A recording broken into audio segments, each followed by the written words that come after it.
Item 69 do material didático, a perseguição reformada. Bom, estamos ainda estudando o ano 1530, tá bom? Nós vimos que nesse ano tem alguns anabatistas valdenses que procuraram protestantes, principalmente da França e da Alemanha, para fazer uma aliança. E vimos a sequência da história que eles sofreram nas mãos dos católicos. Os católicos começaram a considerar eles protestantes, né? Bom, agora vamos falar da perseguição dos protestantes, que é chamada de perseguição reformada. Eu comento, 13 anos após o início do protesto de Lutero, a Europa estava se dividindo com alguns reis e príncipes apoiando o protestantismo, principalmente na Alemanha e na Suíça. Esses países estão realmente divididos. Nesse momento, a Inglaterra, por exemplo, ela é ainda católica. Porém, o que eles estão de olho é que todos aqueles que estão se tornando protestantes, eles vão enriquecer, eles vão arrecadar mais. Todo o dinheiro com batismo, com sepultamento, com casamento, né? Todo o dinheiro, todas as terras da Igreja Católica e também todo o dízimo do povo que ia para Roma, agora nesses países protestantes ia tudo para o governo protestante. Essa é a verdade da reforma protestante. Foi só um movimento político, né? O comentário prossegue. Com este fortalecimento e expansão, o protestantismo mantém fortemente a prática violenta da Igreja Católica. Lutero disse: um ponto normalmente omitido é que os protestantes também empreenderam uma inquisição totalmente submissa ao poder político da época. Os historiadores geralmente se referem apenas à Inquisição Católica e se silenciam hipocritamente sobre os eventos ocorridos nos territórios protestantes. Os próprios protestantes não eram distinguidos por serem os campeões da liberdade de opinião. Bom, ele está dizendo isso porque, vamos dizer, os protestantes buscaram liberdade, mas para eles, para os anabatistas não, né? Então eles não eram os campeões da liberdade de opinião, como querem nos fazer crer. Eles que clamavam pela liberdade religiosa nos países católicos, em seus territórios, suspendiam rapidamente a celebração da missa e obrigavam os cidadãos, por lei, a assistir obrigatoriamente os cultos reformados. Bom, o culto reformado era diferente do católico. E se você já conviveu com um católico, como eu chamo, alguém que realmente segue a doutrina católica, ele não vai querer mudança no rito dele. Para aquele que vai na igreja católica de 10 em 10 anos, ele não está nem aí. Mas para eles chamam de beatas, né? Aquelas senhoras, aqueles que realmente seguem o catolicismo, eles não vão querer mudar o rito.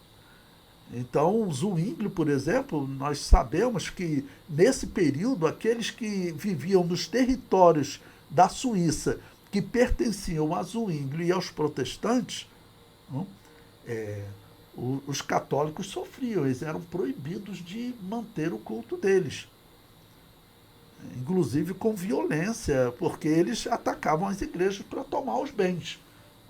Em muitos casos, mandavam eles embora, mas também em muitos casos eram mortos os padres pelos protestantes da Suíça, né? Tá bom? O comentário prossegue. Também destruíam os templos católicos e as imagens sagradas, além de assassinarem bispos, sacerdotes e religiosos. Foram muito mais radicais em seus territórios do que ocorreu nos territórios católicos. É difícil dizer quem foi mais radical. Eu gosto desses textos, né? Esse aqui é um texto católico. Ele abre o verbo contra os protestantes. Aí você vai no historiador protestante, ele pega aquela parte da história ruim dos católicos, né?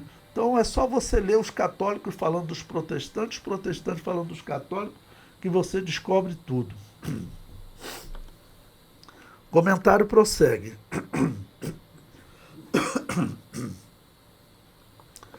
Citaremos apenas alguns exemplos, já que quase todas as fontes pesquisadas apenas se referem à Inquisição Católica e nenhuma à Inquisição Protestante.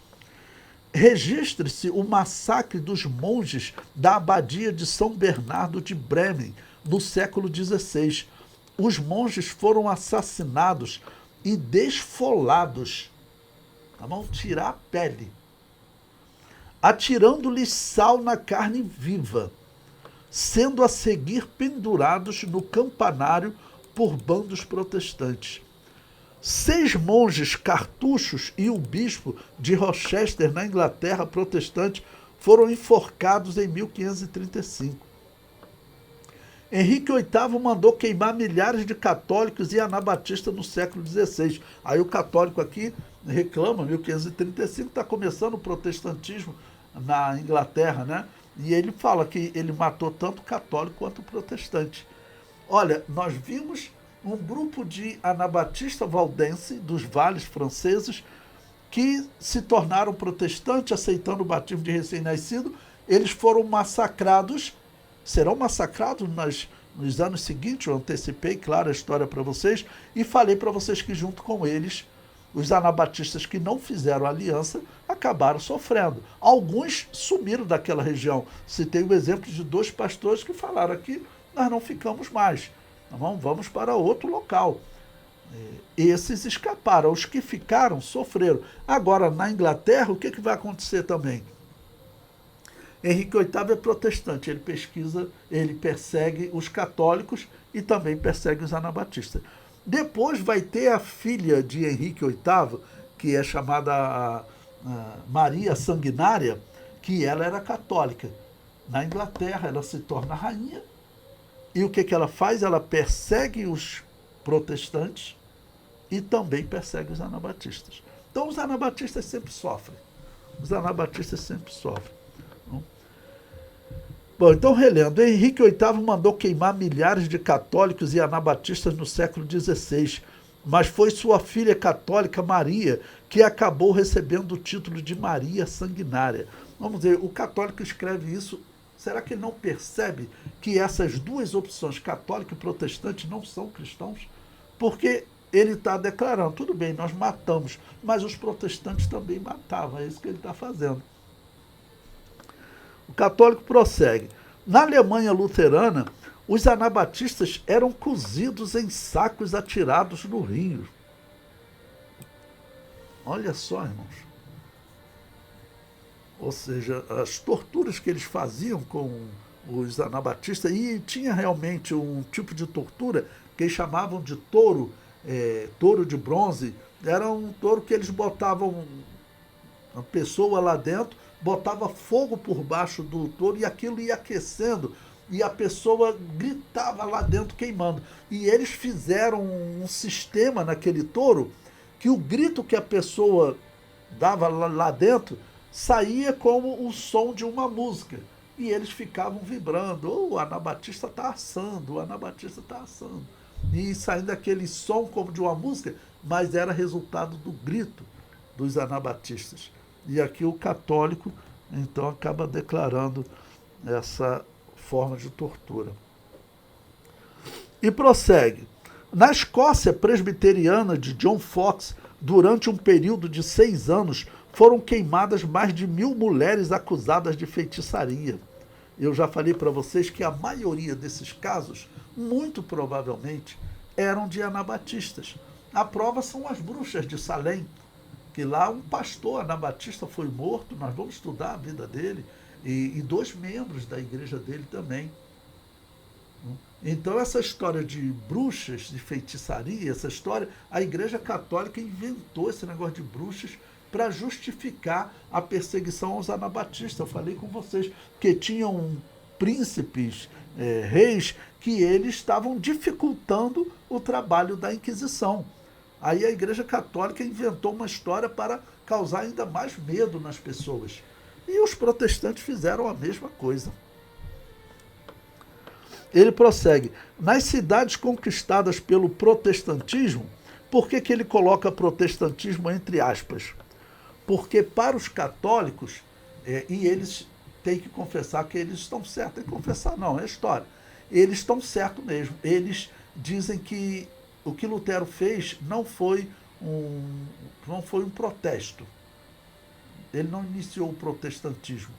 É, é, você protestar e reformar uma igreja, você faz, ou uma casa, tudo você faz estando, vamos dizer, dentro da casa. Você reforma a casa. Você tentar destruir aquela casa e organizar outra casa, isso não é reforma. Isso não é reforma. Isso é revolta. Ou seja, então é revolta protestante. Ele prossegue. Os católicos tinham que abandoná-las, deixando nelas todas as suas posses, ou então converter-se ao protestantismo. Se fossem descobertos celebrando a missa, eram apenados com a morte. É um mito a afirmação de que a prática da tortura foi uma arma católica na Inquisição.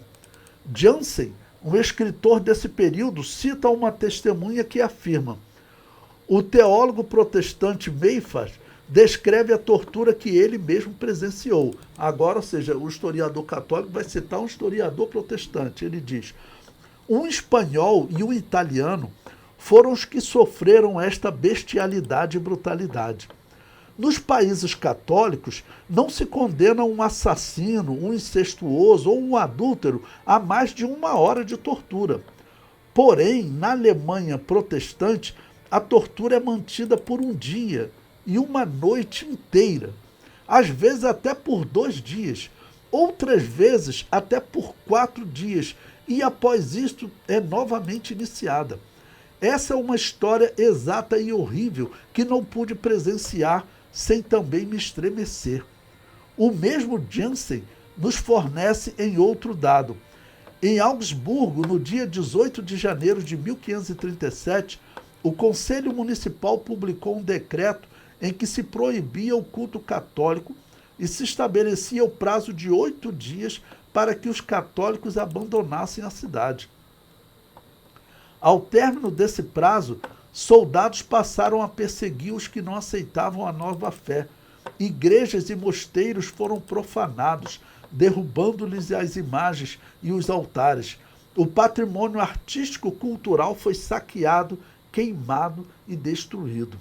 Frankfurt, também na Alemanha, emitiu uma lei semelhante e a total suspensão do culto católico foi estendida a todos os estados alemães. E depois se taxa a Igreja Católica de intransigente. É bom ouvir católico falando de protestante e protestante falando de católico, né? Ou seja, eles, né, acabam comprovando que eles não são cristãos. Ok?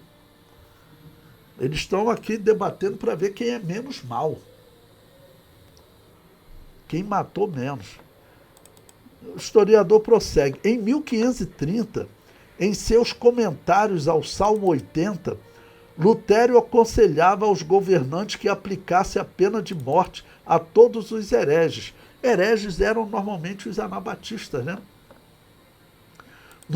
No distrito de Torgau, Suíça, um missionário zwingliano, liderando um bando protestante, saqueou, massacrou e destruiu o mosteiro local, inclusive a sua biblioteca e o acervo artístico-cultural.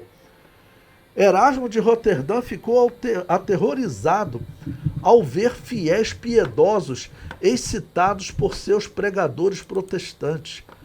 Eles saem da igreja como possessos do demônio, com a ira e a raiva pintadas no rosto, como guerreiros animados por um general. Porque é verdade, isso é Erasmo de Roterdã que está falando. Lembre-se que ele é um humanista, um católico humanista. Ele queria fazer uma reforma dentro da Igreja Católica, corrigir a Igreja Católica doutrinariamente. Nós sabemos que não tem como, ele estava enganado também. Ela é a Babilônia apocalíptica. Essas doutrinas pagãs que ela tem de purgatório, dizer que Deus tem uma mãe, né? Maria, mãe de Deus, tudo isso é essencial para a religião da Babilônia. Essa era exatamente a religião da Babilônia, né? Diana dos Efésios, do Novo Testamento, era a mãe de Deus, ela era Semíramis. Então, eles, claro, faziam invocação ao mundo dos mortos, acreditavam em purgatório. Tudo isso é essencial para a religião da Babilônia. Então, eles estavam, vamos dizer, Erasmo de Roterdã também sendo enganado, acreditando que poderia mudar aquela igreja, recuperar aquela igreja. Não existe recuperação, aquela igreja sempre foi assim, fundada por Constantino, fundamentada no paganismo.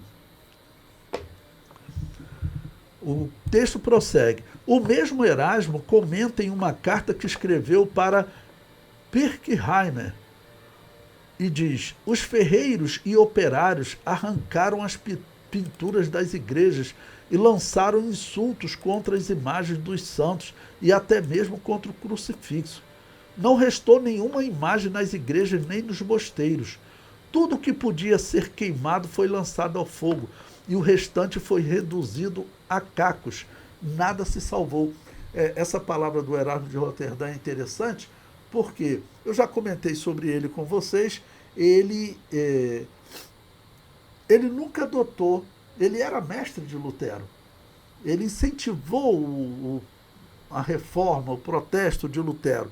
Só que quando ele viu essa violência, ele falou: eu não sei como essas pessoas conseguem ser assim. Qual a diferença de Erasmo de Roterdã para Zwinglio, para Lutero? É que Zwinglio e Lutero, eles eram sacerdotes. Ou seja, eles participavam daquele culto diretamente. O culto de Baal, o culto da Igreja Católica é o culto de Baal, irmãos. Aquela missa, aquela invocação ao mundo dos mortos, a crença no purgatório. Alguém morreu, tem que fazer uma invocação ao mundo dos mortos para tirar a alma do purgatório. Essa é a religião de Baal. Lutero e Calvino eram praticantes direto dessa religião. Tanto que Lutero depois escreve uma obra, se você acha aí na internet, em que Lutero ele diz que eles tinham que fazer uma missa reservada a sós. Eles tinham que fazer uma missa e ele conta que nessa missa o demônio aparecia para ele, conversou com ele, argumentou com ele. É muito estranho esse negócio de conversar com o demônio, mas você acha um longo diálogo de Lutero com o demônio, nessa missa reservada que eles faziam. Não? Eles chamavam, na verdade, de missa privada. Não? Posso fazer um comentário sobre isso? Eu vou gravar, pode fazer o comentário. Você estava estudando em seminário católico, não é isso? Isso. Então, lá no seminário, a gente tem uma prática diária. É a missa vespertina e matutina. 2 vezes no dia tem a missa só pra gente lá. Entendeu? É isso aí que o Lutero está colocando. Então, obrigado, meu irmão. E ele relata, vocês podem depois ler, felizmente eu tive que ler alguns trechos, mas o próprio Lutero relata que Satanás aparecia para ele, Satanás apareceu para ele e dialogou, ele relata um diálogo longo entre ele e Satanás. Não? Essa é uma religião pagã, irmãos. O que nós estamos vendo no mundo e o que nós estamos vendo até dentro da Assembleia de Deus é inacreditável, mas as pessoas não estão vendo o paganismo mais da Igreja Católica. Bom, o comentário prossegue. Assim, o protestantismo destruiu parte do patrimônio cultural europeu que era protegido e aumentado pelos monges e fiéis católicos. E nisso é verdade, realmente a Igreja Católica ela trabalhou pelo patrimônio, né? Nesse período, acho que ainda estava sendo pintada a Capela Sistina, só que eu sempre falo para vocês, essas pinturas que Michelangelo estava fazendo na Igreja Católica, ali vocês encontram, na verdade, uma clara demonstração do gnosticismo. Tá bom? Por quê? Porque você tem lá na Capela Sistina, na verdade eu pesquisei aqui, ela foi terminada em 1512. Tá bom? Pelo menos o afresco, né, foi feito em 1512, concluído em 1512 por Michelangelo. Bom, você tem ali diversas mensagens gnósticas. A primeira que eu vou citar, um exemplo, você tem uma peça chamada Pietà, em que Jesus está morto no colo de Maria. Aí quando você olha, ou ouve, né, você pensa, é Maria, mãe de Jesus, né? Ele está morto no colo da sua mãe. Mas, na verdade, quando você olha para o rosto da pessoa que está onde Jesus está deitado no colo, né, dá para ver que é uma mulher de 20, 25 anos no máximo. Por quê? Porque o gnosticismo dizia que Jesus tinha um caso amoroso com Maria Madalena. Então, a Maria da Pietà é, na verdade, Maria Madalena. Essa é uma mensagem gnóstica. O purgatório é uma doutrina gnóstica. Então, o gnosticismo, ele organizou uma igreja para ele. Ele tomou a igreja de Roma, que já vinha pecando em algumas heresias há muito tempo. Então, eles tomaram a igreja de Roma, junto com Constantino, e implantaram a doutrina deles lá. E não é só essa, tem também a criação de Adão, onde todo mundo olha para a mão direita de Deus tocando na mão esquerda de Adão. Mas se você olhar para o braço esquerdo de Deus, você já vê Deus abraçado com uma mulher. Essa é uma mensagem gnóstica, porque, segundo o gnosticismo, Deus tem um lado feminino, que eles chamam de Sofia. E se você olhar para a mão esquerda de Deus, você vai ver que a mão esquerda de Deus parece a mão de um bruxo. Essa é uma mensagem gnóstica, porque os gnósticos dizem que aquele Deus que criou Adão, ele é um Deus mau. O Yahvé do Antigo Testamento, eles dizem que é um Deus mau. Por isso que ele está tocando em Adão, criando Adão, mas, ao mesmo tempo, aparece a mão dele como a mão de um bruxo, ou seja, ele é um Deus mau. É isso que os gnósticos pregam. Então, o protestantismo, o catolicismo, ele tinha toda essa mensagem. E o protestantismo, como é que ele está nascendo?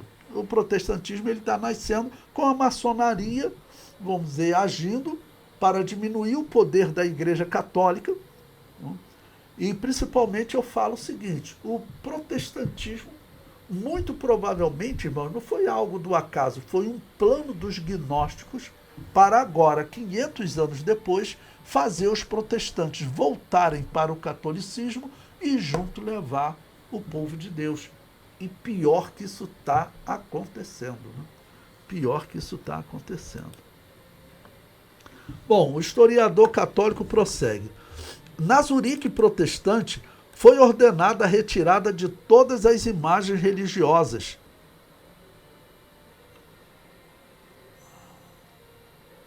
Desculpe. Na Zurique protestante foi ordenada a retirada de todas as imagens religiosas, relíquias e enfeites das igrejas. Até mesmo os órgãos foram supressos. A catedral ficou vazia, como continua até hoje. Os católicos foram proibidos de ocupar cargos públicos. A assistência à missa era castigada com uma multa na primeira vez e com penas mais severas nas reincidências. Em Lenfen, no dia 4 de abril de 1525, 3.000 camponeses liderados por um sacerdote católico tomaram a cidade, saquearam a igreja, um ex-sacerdote protestante, um ex-sacerdote católico que agora era protestante, né? Tomaram a cidade, saquearam a igreja, assassinaram os católicos e realizaram sacrilégios sobre o altar, profanando os sacramentos de uma forma inenarrável. Eis mais alguns fatos desse episódio que a história de alguns eruditos, entre aspas, se omitem covardemente. Todos os doentes do Hospital do Espírito Santo foram massacrados em seus leitos. Em seu folheto contra a ordem dos camponeses que roubam e assassinam, era o título, né? Lutero dizia aos príncipes: empunhai rapidamente a espada, pois um príncipe ou senhor deve lembrar nesse caso que é ministro de Deus e servidor da sua ira, como está em Romanos 13, e que recebeu a espada para empregá-la contra tais homens. Se pode castigar e não o faz, mesmo que o castigo consista em tirar a vida e derramar sangue, é culpável de todos os assassinatos e todo o mal que esses homens cometerem. Os camponeses, eu já tenho falado para vocês, eram pobres que estavam sofrendo com as secas, as geadas e as doenças, porque ainda tinha casos de surto de peste negra, né? E os impostos dos reis, dos católicos, dos protestantes, e alguns estavam se revoltando. No caso, na Alemanha protestante, alguns estavam se revoltando, também acreditando, bom, já que alguém falou contra o Papa, né, e dividiu a Igreja Católica, nós podemos criar uma igreja para nós também. Eram o que esses camponeses estavam propondo. Lembrando, eu falei para vocês, eles eram seguidores de John Hus, que era um católico que adotou o batismo de adulto. Tá bom? E esses católicos se juntaram a um luterano, Thomas Manziger, e acabaram fazendo diversas revoltas, principalmente na Alemanha. Tá ok? Eu comento abaixo. Lutero, seguindo o mau exemplo da Igreja Católica, afirmava que os reis eram estabelecidos por Deus. Lutero acreditava que o reino de Deus estava sendo implantado na terra e defendia que a guerra era a vontade de Deus. Os reis estão sendo ameaçados por Lutero. Se não partirem para a guerra, os reis terão culpa diante de Deus. Foi isso que Lutero falou no texto. Ou vocês partem para cima dos camponeses. Nós sabemos que nessa guerra, mais uma vez, anabatistas que não tinham nada a ver com essa guerra vão sofrer. Então os anabatistas sempre sofrem. Aqueles anabatistas que foram se aliar aos protestantes, os anabatistas que não se aliaram sofreram. Na Inglaterra, quando for feita a reforma, eles vão perseguir católicos e também vão perseguir anabatistas. Depois a Inglaterra volta a ser católica, com Maria Sanguinária, aí ela persegue protestantes e anabatistas.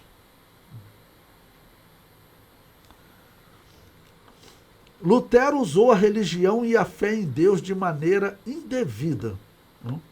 Bom, aí prossegue o historiador, né, dizendo, em julho de 1525, Lutero escrevia em sua carta aberta sobre o livro contra os camponeses: se acreditam que esta revolta é demasiadamente dura e que seu único fim é fazer-vos calar pela violência, respondo que isto é verdade. Ou seja, ele confirma, o único jeito é a violência. Um rebelde não merece ser contestado pela razão, porque não a aceita. Aquele que não quer escutar a palavra de Deus, que lhe fala com bondade, deve ouvir o algoz quando este chega com o seu machado. Não quero ouvir nem saber nada sobre misericórdia. Provavelmente tinha algum príncipe falando, né, para Lutero, vamos ter misericórdia. Lutero falando, se você não matar eles, você é culpado diante de Deus.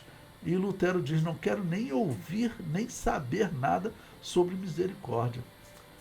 Sobre os judeus, assim dizia em suas famosas cartas sobre a mesa: quem puder que atire-lhes enxofre e alcatrão. Se alguém puder lançá-los no fogo do inferno, tanto que melhor.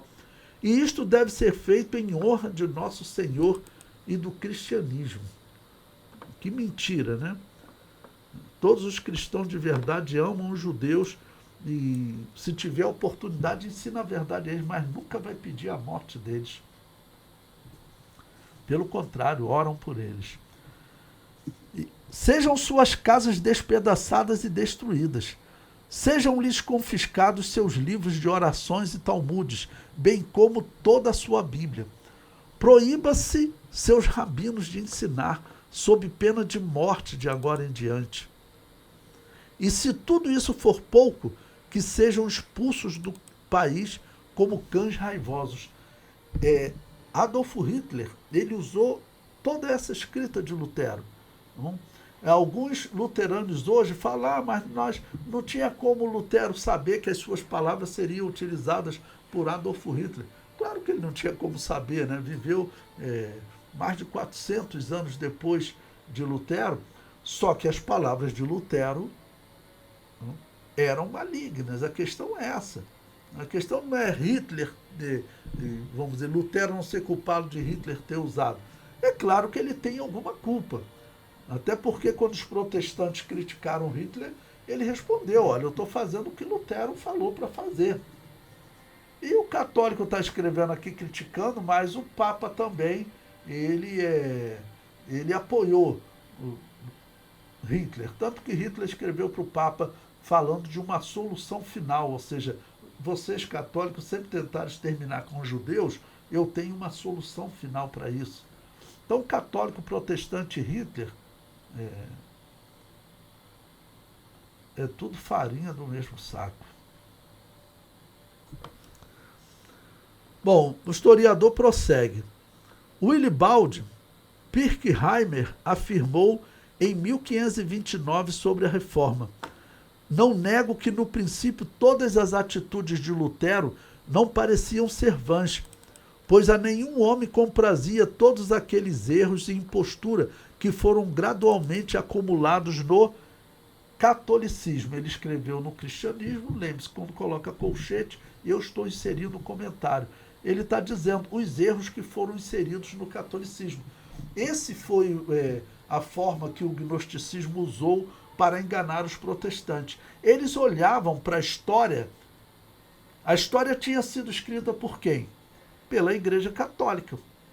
A Igreja Católica dizia que ela era a igreja verdadeira e que as outras igrejas que existiam em grande quantidade, valdenses, novacianos, donatistas, montanistas, paulicianos, diversos nomes que eu tenho mostrado para vocês, a Igreja Católica dizia todas essas eram seitas e eu sou a igreja verdadeira. Então, eram tantos erros nessa igreja que quem queria ser cristão, ele ficava espantado. Então ele tinha que fazer alguma coisa. Só que ela não era a igreja de Jesus. Essa é a questão. Lutero foi para o inferno, né? Ele deve ter levado um susto quando chegou diante do juízo de Deus, porque acreditar que ele fez uma reforma para salvar a igreja de Jesus, e quando chegou no dia do juízo foi falado para ele, olha, você na verdade estava combatendo a Babilônia apocalíptica. Olha aqui o que está escrito na Bíblia, não? Que vocês nunca farão invocação ao mundo dos mortos, porque é abominação. E está aqui, olha, o exemplo, tá bom, do rei Saul, que participou de uma invocação ao mundo dos mortos, saiu de lá possuído pelo demônio. Diversas vezes o demônio possuía ele, até para tentar matar Davi. Então não era para você ter participado daqueles cultos. Qual deveria ser a sua conclusão, Lutero? Fala, então tem que existir uma igreja fora dessa igreja que está praticando paganismo. Mas todos eles foram enganados. Calvino, nós veremos mais à frente, ele chega a escrever, esse negócio de purgatório é paganismo, é a religião do mal.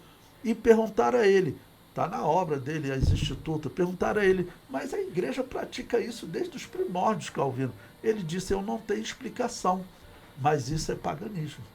Eu tenho explicação, existia uma igreja fora da igreja católica. Mas eles não viram, não conseguiram ver. Até hoje tem pessoas cegas, né? Até no meio do povo de Deus tem pessoas cegas.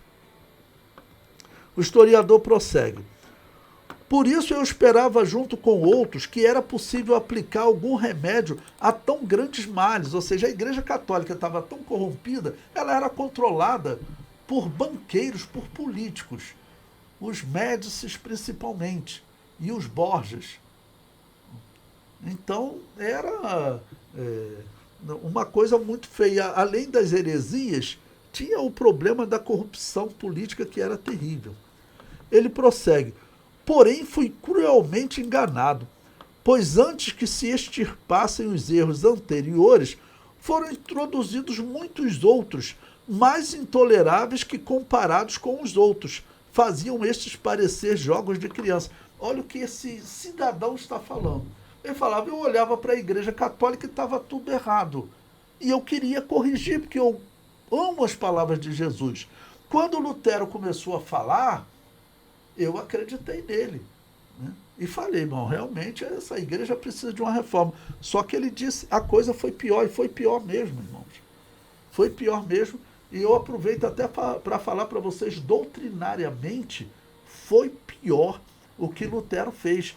Veja, Lutero, ele pregou uma doutrina que nem a Igreja Católica conseguiu pregar, que é a doutrina que diz que os demônios, a doutrina que defende a salvação do demônio. Orígenes de Alexandria, ele defendeu essa doutrina, tá bom? A Igreja Católica nunca conseguiu defender isso.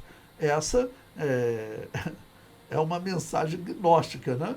A mensagem gnóstica. Então, a Igreja Católica nunca conseguiu pregar isso. Lutero pregou. Como que ele pregou?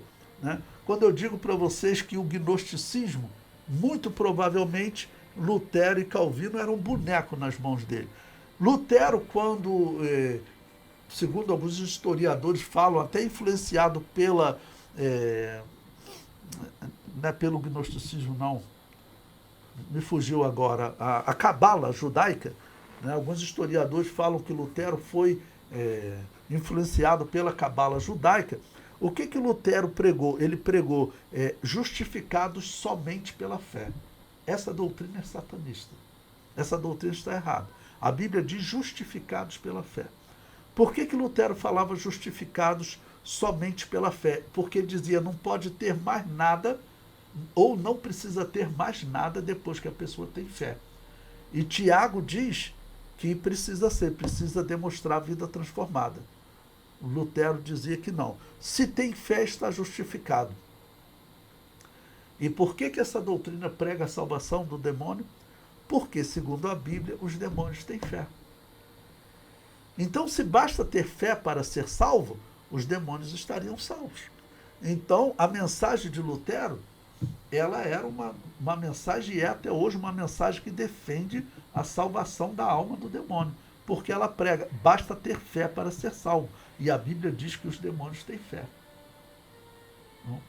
E Calvino também, por sua vez, falando que os protestantes são piores que os católicos, a tortura deles era pior, as guerras que eles fizeram foram piores com os católicos, tá bom?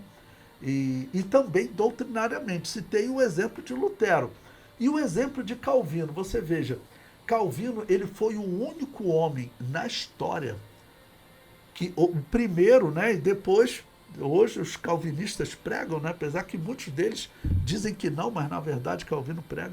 Eles pregam porque, seguindo o calvinismo, eles pregam.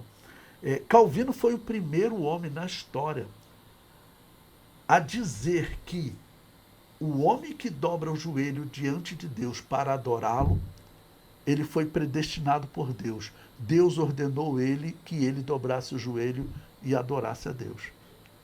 A escolha do bem é predestinada por Deus. E ele diz também que a escolha do mal é predestinada por Deus. Ou seja, o homem que dobra o joelho diante do demônio para adorar o demônio, o calvinismo diz que foi predestinado por Deus. Por quê? Porque lá na Confissão de Fé de Westminster, que nós vamos estudar mais à frente, ela diz claramente, ela descreve o pensamento calvinista. E todos os anjos que pecaram porque Deus predestinou. Toda decisão para bem ou para mal foi Deus que predestinou. Então o homem dobrar o joelho diante do demônio para adorá-lo foi predestinado por Deus. Agostinho de Hipona, ele não conseguiu pregar isso. Ele não conseguiu pregar isso. Ele dizia que o homem dobrar o joelho, vamos dizer, fazer o bem é predestinado por Deus. Fazer o mal, o homem usa o livre-arbítrio. E Lutero repete esse pensamento. O homem fazer o bem é predestinado por Deus. Fazer o mal é livre-arbítrio. E Calvino não. O homem fazer o bem ou o mal é predestinado por Deus. Por isso que eu chamo Calvino de um satanista dos satanistas. Ele foi o pior de todos. tá bom? Porque dizer que o homem dobra o joelho diante do demônio para adorá-lo, esse homem foi predestinado por Deus, por favor, esquece esse indivíduo como cristão. O historiador prossegue. As coisas chegaram a tal ponto que os defensores papistas pareciam virtuosos quando comparados com os, ele chamou de evangélicos, porque os parceiros de Lutero lá, os companheiros, e o próprio Lutero, ele gostava que a sua igreja fosse chamada de igreja evangélica. Ele não queria que fosse chamada de igreja luterana. Não? Então, aqui a pessoa que seguiu Lutero está falando evangélicos, né? Eu risquei evangélico e coloquei protestantes, tá bom? Então, relendo. As coisas chegaram a tal ponto que os defensores papistas pareciam virtuosos quando comparado com os protestantes. Em alguns casos é verdade mesmo, a história mostra. Lutero, com sua língua despudorada e incontrolável, deve ter enlouquecido ou ser inspirado por algum espírito maligno. Isso aqui é um homem que ele chegou a seguir Lutero acreditando que iria reformar a Igreja de Deus. Eram pessoas que estavam ali acreditando que estavam seguindo Jesus. Que Deus desse oportunidade a ele dele conhecer a igreja verdadeira, as igrejas nesse período chamada de valdenses e outros nomes, né? As anabatistas. Bom, o historiador católico prossegue. Passemos agora para o pensamento e a obra de outros pais da Reforma. A violência não foi exercida apenas contra os católicos. Na verdade, os reformadores foram enormemente violentos entre eles mesmos, como percebemos nas opiniões que emitiram entre si. Lutero diz: Ecolampaio, Calvino e outros hereges semelhantes possuem demônios sobre demônios, têm corações corrompidos e bocas mentirosas. E é verdade, ele nem citou aqui, não dá para citar tudo, mas nós veremos mais à frente que os luteranos e os calvinistas vão lutar numa guerra para ver quem lidera a reforma na Holanda. Porque as reformas estão acontecendo no país. Na Suíça está lá Zwinglio, na Alemanha está lá Lutero. Calvino vai começar a combater na França, aí teve perto de ser morto, foge para a Suíça, vai para Genebra, depois ele volta para a França. E aí ele começa a espalhar o calvinismo pelo mundo. Vem até para o Brasil, né? Então, e eles vão para a Holanda para tentar implantar o calvinismo lá. E, na verdade, o calvinismo ele vai ser mais forte do que o luteranismo. O calvinismo, a Europa vai aceitar mais o calvinismo do que o luteranismo. E, realmente, Calvino ele era, pelo menos, um pouco mais consciente do que Lutero quando ele condena o purgatório. Ele fica sem entender. Ele fica sem entender. No escrito dele, ele diz: olha, eu não consigo entender, esse negócio é paganismo, é a religião do mal. E, infelizmente, a Igreja de Jesus, ele diz, sempre praticou isso. Não? Na verdade, ele estava enganado também. Mas acaba que os calvinistas eles superam os luteranos e acabam se tornando eles os responsáveis por implantar a reforma na Holanda e também começar as guerras contra os católicos. Se você quiser conhecer, vai na internet e pesquisa Guerra dos 80 anos. É a guerra entre os calvinistas e os católicos para implantar a reforma na Holanda. O historiador que estuda essas coisas, ele fica sem entender, né, por que os cristãos se matavam. Já mostrei para vocês vários historiadores falando, eu explico para eles. Eles não eram cristãos, na verdade eles eram perseguidores de cristãos. Tá bom? Mas para concluir esse tópico, realmente o luteranismo ele vai perder para o calvinismo.